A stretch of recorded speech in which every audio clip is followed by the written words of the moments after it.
வணக்கம். இந்த பதிவில் வாரம் ராசி பலன் விருச்சிகம். இந்த வாரத்தினுடைய ஆரம்பத்தில் சில மன உளைச்சல்கள் இருந்தாலும் கூட 13, 14 ஆகிய தேதிகளில் உங்களுடைய ராசிக்கு அதிபதி பரிவர்த்தனை மூலியமாக பாக்கியஸ்தானத்துடன் பரிவர்த்தனை பெற்று உங்களுடைய ராசிக்கு அதிபதி உங்களுடைய ராசியிலே விருச்சிகத்திலே ஆட்சி பலம் பெறதுனால ஒரு தெளிவான ஒரு அமைப்பு, தெளிவான முடிவு எடுக்கக்கூடிய ஒரு நல்ல அமைப்பு உண்டாக போகிறது. அதே போல் இங்கே உங்களுடைய ராசிக்கு 7ஆம் இடத்தில் அமர்ந்து உங்களுடைய ராசியை பார்த்த குரு இப்போ 8ஆம் இடத்திற்கு பெயர்ச்சி அடைகிறாரு. அவர் அமரக்கூடிய இடங்களில் வழக்கு இது போன்ற அமைப்புகளில் ஒரு சாதகமற்ற ஒரு சூழலில் கொடுத்தாலும் கூட அதே போல் நீண்ட நாள் தீராத ஒரு பிரச்சனையை ஒரு தீரக்கூடிய ஒரு அமைப்பையும் கண்டிப்பாக அவர் தருவார். உங்களுடைய உடல் ரீதியில், சொத்து ரீதியில் இது போன்ற அமைப்புகள் ஆனால் கொஞ்சம் மெதுவாகத்தான் அவர் செய்வார்.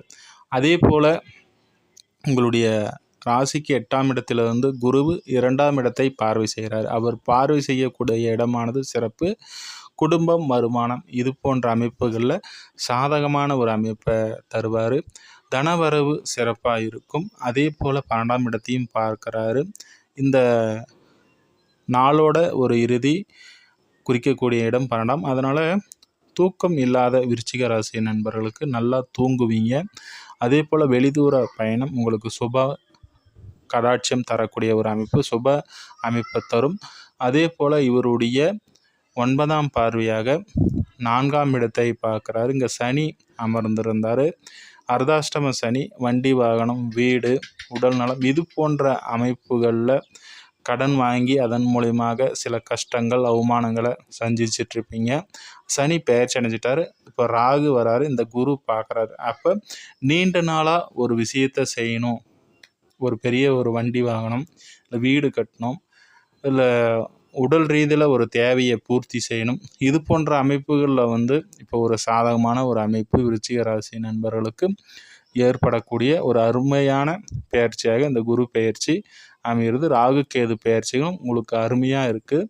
4ஆம் இடத்துல வரக்கூடிய ராகும் சிறப்பான நன்மையை தரப்போகிறாரு. பொதுவாக ராகு 4ஆம் இடத்துல இருந்து உடல் ரீதியில் சில பாதிப்புகளை தருவாருன்னாலும் இங்கே குருவின் பார்வை சிறப்பிக்கக்கூடிய ஒரு வகையில் தான் இருக்குது. அதே போல் தாய் வகையிலும் சிறப்பான நன்மைகளை தரக்கூடிய ஒரு அமைப்பு. அதே போல் இங்கே 10ஆம் இடத்துல கேது அமர்றாரு. தொழிலில் சிந்தித்து செயல்பட்டு சாதித்து காட்டக்கூடிய ஒரு அமைப்பை கேது கண்டிப்பாக தருவார்.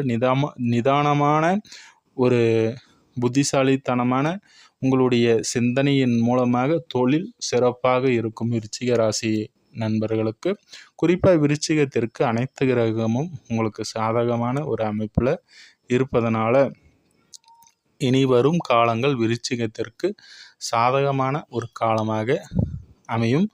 அதே போல் சூரியனுடைய அமைப்பும் உங்களுடைய ராசிக்கு 6ஆம் இடத்திலிருந்து 7ஆம் இடத்திற்கு பெயர்ச்சி அடைகிறார். கடந்த வாரத்தில் எதிர்த்தன்மை உள்ளவர்களை சமாளிக்கக்கூடிய ஒரு அமைப்பை அவர் கொடுத்தாரு. வேலையிலும் எதிர்த்தன்மையான ஒரு அமைப்பை சமாளித்து காட்டக்கூடிய ஒரு அமைப்பு தர 7ஆம் இடத்திற்கு அவர் பெயர்ச்சி அடைகிறார். சுக்கரனுடைய அமைப்பு சாதகமாக இருக்கிறதுனால மூத்தவருடைய அனுசரணை உங்களுக்கு திருப்திகரமாக இருக்கும். அவர்களுடைய நட்பு உங்களுக்கு சாதகமான ஒரு அமைப்பை தரக்கூடிய ஒரு வாரமாக இந்த வாரம் இருக்குது. மூத்தவர்களுடைய அனுசரித்து செல்வது உங்களுக்கு நல்ல ஒரு உயர்வை தரக்கூடிய ஒரு அமைப்பு இந்த வாரத்தில் இருக்குங்க. உங்களுடைய நீண்ட நாள் தேவைகள் பூர்த்தி அடையக்கூடிய ஒரு வாரமாகவும் இந்த வாரம் அமையும். அடுத்ததாக இன்னொரு பதிவில் சந்திப்போம்.